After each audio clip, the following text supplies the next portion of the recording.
আজকে আমি আপনাদের সঙ্গে মুচমুচে পালং শাকের পকোড়ার রেসিপি শেয়ার করব।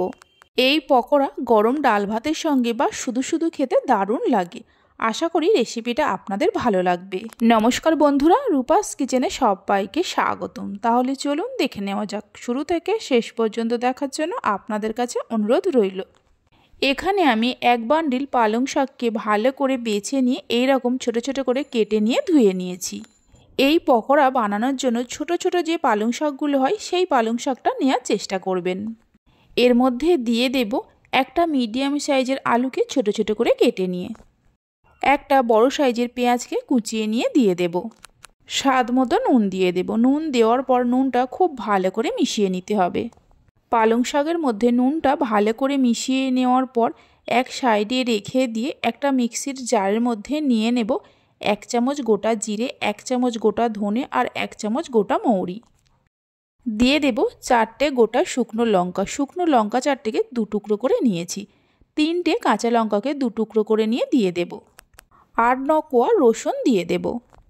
ঢাকা দিয়ে মিক্সিতে 2 থেকে 3 বার ঘুরিয়ে নেব।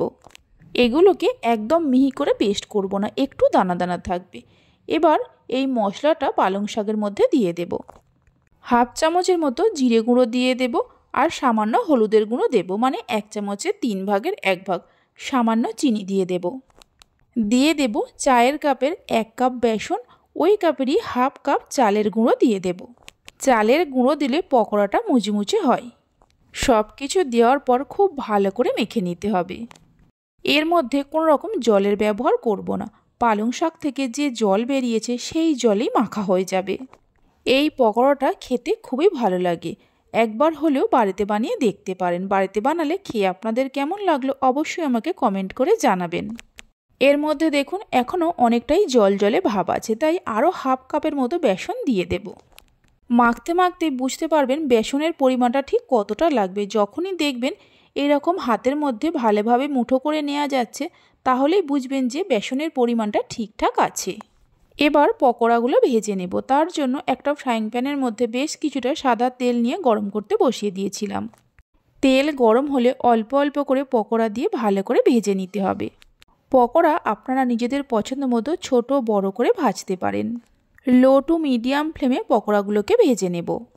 রেসিপি ভালো লেগে থাকলে অবশ্যই একটা লাইক করবেন, বন্ধুদের সঙ্গে শেয়ার করবেন। ভালো লাগলে চ্যানেলটি সাবস্ক্রাইব করে পাশে থাকা বেল আইকনটি প্রেস করবেন নতুন রেসিপির আপডেট পাওয়ার জন্য।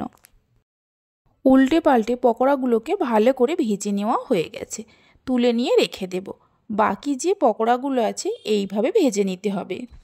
পকোড়াগুলো ভেজে নেওয়ার পর একটা পকোড়াকে ভেঙে নিয়ে দেখিয়ে দিচ্ছি। দেখুন পকোড়াগুলো কত সুন্দর হয়েছে।